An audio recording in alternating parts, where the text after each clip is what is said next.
Good evening, people. Welcome to Real Topics with Jay. I know you guys are concerned or waiting about the iPhone. Trust me, it's coming. I'm not a scam artist. I do videos on what inspires me, and I see that we have a new president-elect, Joe Biden, and I've talked about the crime bill that he did in 1994 that attacked African Americans. Kamala Harris has put a lot of African Americans in jail. And I've been seeing a topic has come up lately about what has Obama done for black people or the African American population. I really don't care for Sean Diddy Combs or whatever, but let's listen to what he has to say. Hope you can read that.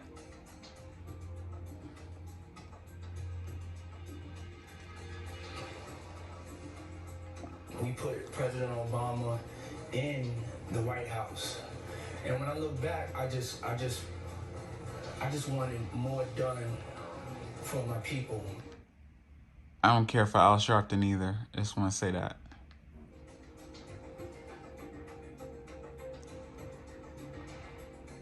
I think we got a little bit shortchanged, and that's not knocking the president. He's done an excellent job, but I think it's time to turn up the heat because the black vote is going to decide who is the next president of the United States. Diddy says African Americans should hold their vote. Don't pacify yourself. Really revolutionize the game. Make them come for our vote. He says he didn't think he did enough. There's a video, there's a video saying that Obama pretty much, if you go to Willie D's channel, pretty much it says basically that, Barack pretty much is admitting to not doing enough. Now, I'm in America now because my people was stolen from Africa. Just like all of y'all, it's nothing different. My people was stolen from Africa. That's why I'm African American. No matter what color you are, whether you Jamaican, you were African before you Jamaican. When I'm saying your ancestors was African before they were Jamaican. And you can see proof of that even in the Bible. Trinidad, you were African before you became Trinidadian or whatever you want to call yourself. Anybody that has color, it goes back to Africa. Let's see what this other video reflects. African Americans reflect on Obama's presidency. I, Barack Hussein Obama, do solemnly swear. 7 years ago, in front of a crowd of over 1 million, President Obama's inauguration was infused with an air of extraordinary expectation. Yes, I can. Remember? Among those present that historic day was a group of African American supporters. He returned home to Baltimore with a profound optimism. How many times have African Americans said during Obama's presidency, I'm voting for Obama because he's black? Now, which is a very racist thing to say, but I feel you. I voted for him twice too. Squish and comb. This little boy on the trip is now a high school student who says that day still defines him. To be honest, I set higher goals and standards for myself. Now that I've seen the impossible, I know I can do the impossible. On that, there's agreement here. And then in 2008, a person that looks like me becomes the ruler of the free world, sometimes they call the American president. And then in my mind, I can do that as well. But others in the group who were at the inauguration are brought to tears by the hatred that the president has since encountered. It was supposed to bring everybody together, which he did at the beginning. But as his term went on, people just didn't like him because he was black. The city of Baltimore, just 40 miles from the White House, has suffered during the Obama years. Racial tensions boiled over last year, and it has been scarred by entrenched poverty and violence. On the streets today, the Obama legacy is often dismissed out of hand. You a president, why you not fixing nothing? Nothing is improved. The only thing improved is they got more police. That's it. Things are very tough here. Very tough. Now, I just want to interrupt to say, during Obama's presidency, I never experienced so much racism like I did during his presidency. It was almost like the white cops and the white man were so angry that a black man was in the White House that they were killing us. Yes, they killed us under Trump's administration, yes. But it was more scary for me under Obama's administration, and I felt more blacks were getting killed. It was crazy. Yeah, every day is a constant struggle for success. At a local church, the preacher sees the Obama years as historic, but he senses the gains for African Americans are vulnerable. Republicans, he says, and one candidate in particular, endanger all the progress. This election is nothing short of Russian roulette for us. If we spin it and the wrong bullet comes out of the chamber. That guy's name is Jamal Bryant. He's out of Baltimore. They call him Rolls Royce or Bentley Bryant. I don't care for him either. I saw him speak in person here in New Jersey in Lindenwold.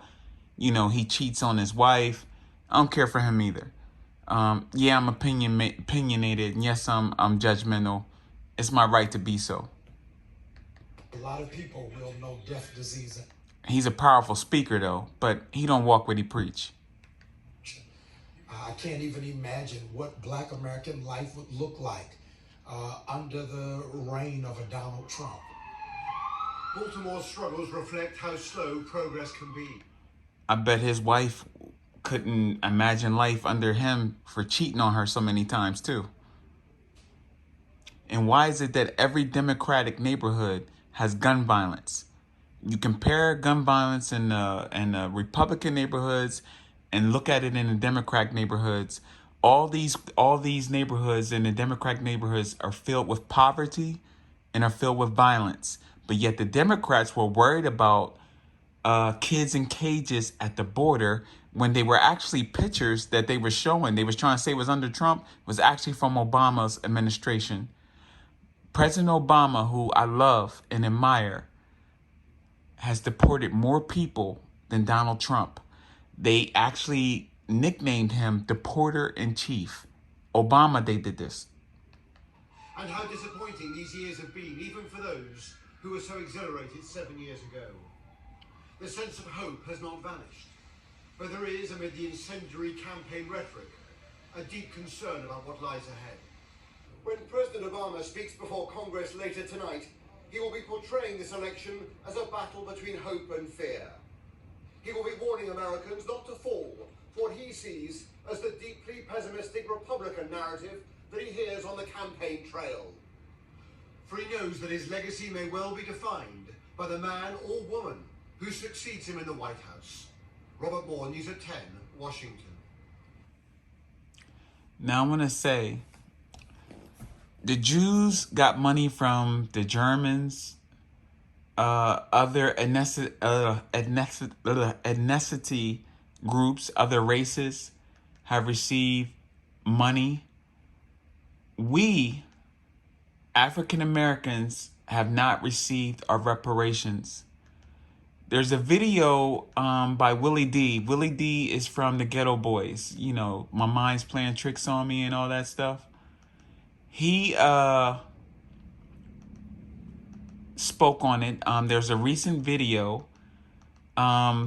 Charlemagne interviewed Barack, and he asked Barack, what did he do for African Americans?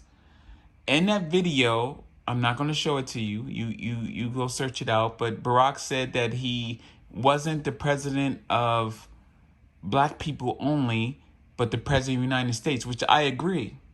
So Charlemagne said, well, why did Donald Trump was able to do things? So he said that Donald Trump broke the law. Willie D correspondent said that Obama should have broke the law too. If he wanted to say Trump broke the law, because I'm gonna tell you, Donald Trump broke the law too.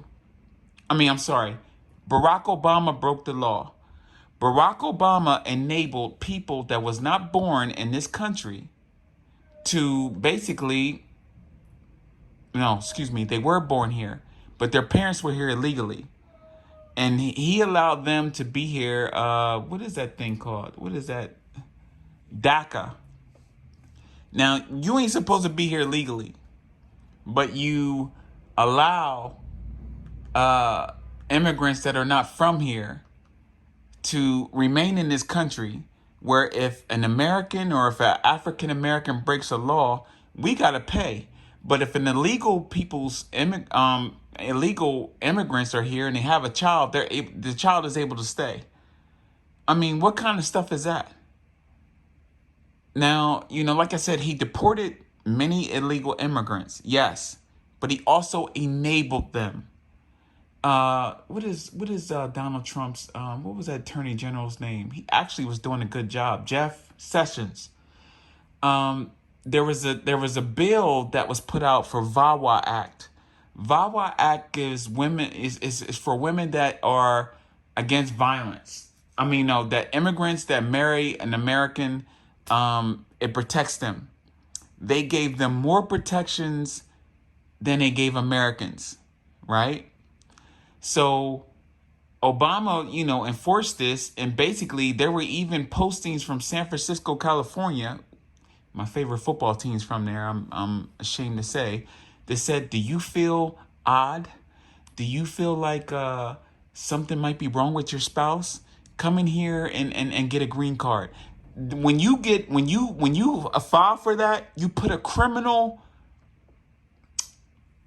record on the person you're filing it against.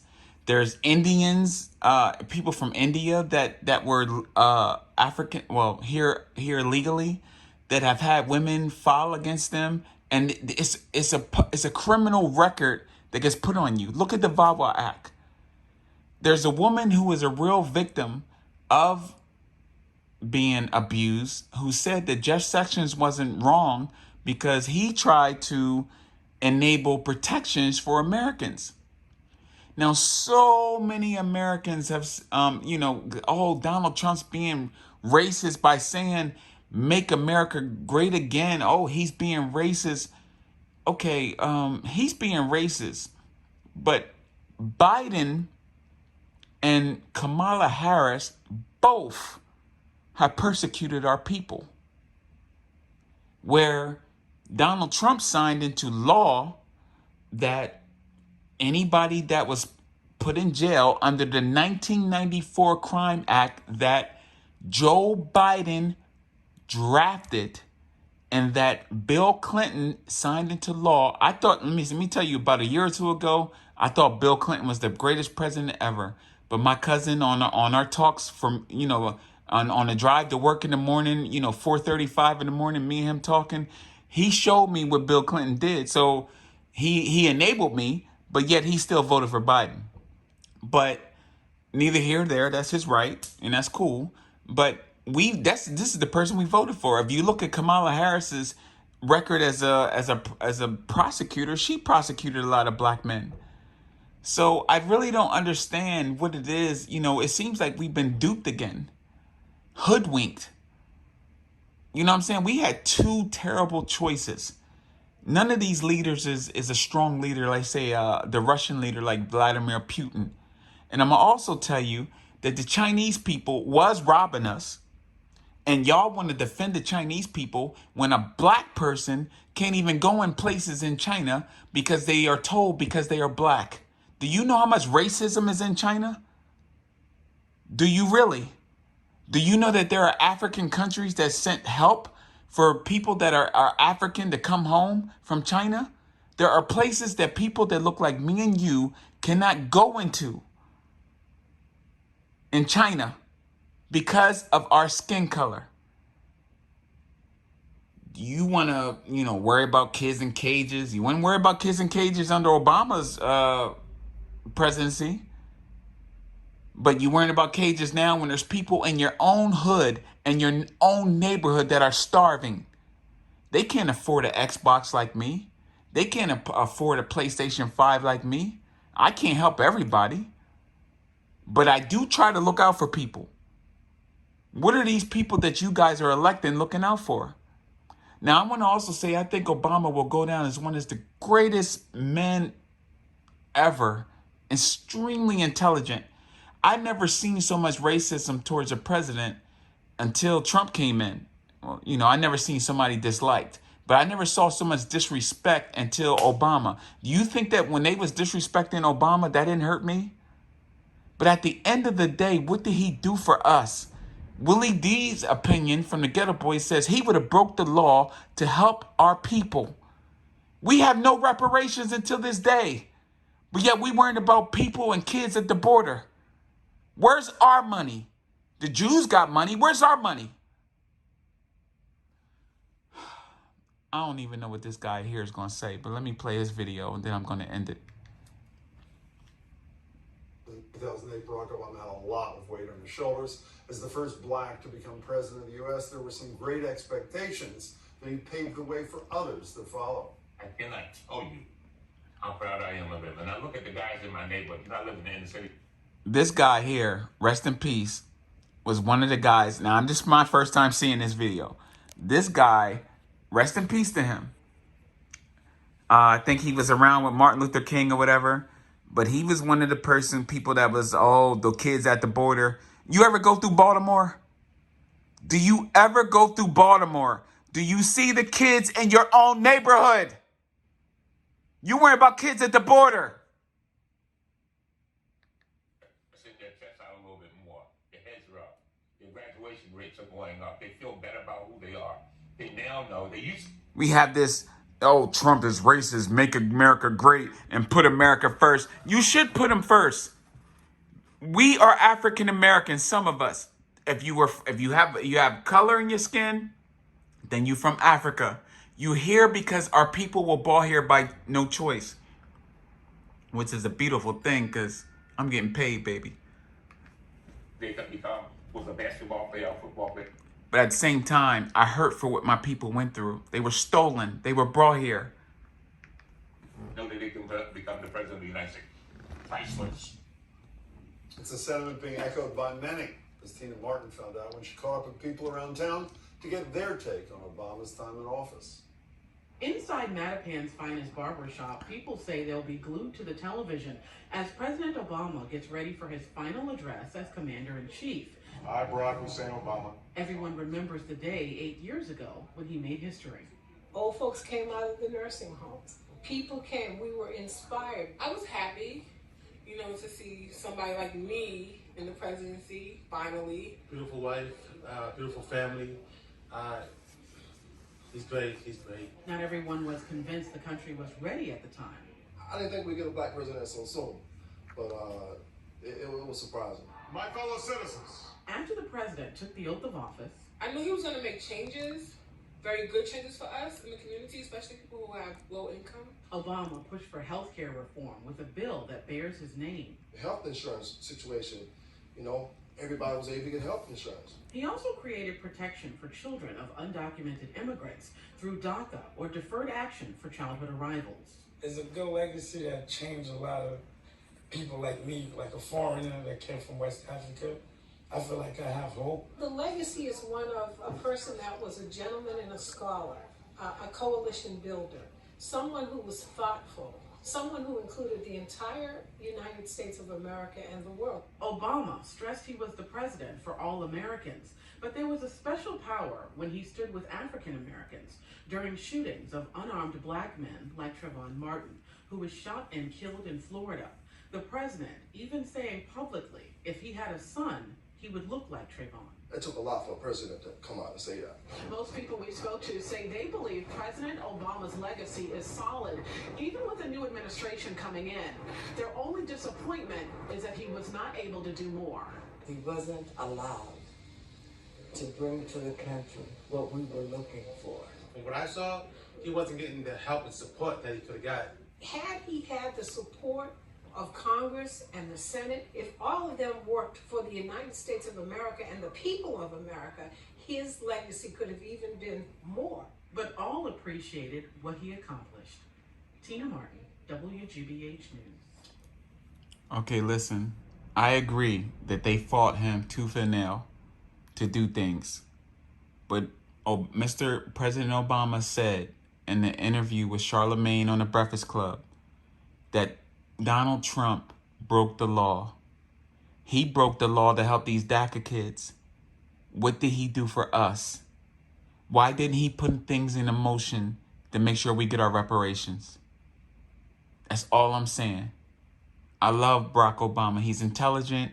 I think they tried to provoke him the whole time he was president. They tried to see an angry black man, and it never happened because he outsmarted him. He's smart. I like the first term Obama. He stood on values. The second term Obama was pure politics. What did he do for us? Okay, he did for the immigrants that are not, their parents are not from here. He signed into law for them to be safe. But what did he do for us? Where is the African Americans' money? Where's our reparations? Once again, this isn't an Obama hate video. I love him. I love Michelle. I seek to have a wife like Michelle. But what did he do for us? Respectfully, his vice president he chose drafted a crime bill that gave African Americans more time in jail than it did any other race group. Respectfully, once again, I love Mr. Obama. I love all people. Thanks for tuning in with Real Topics with Jay.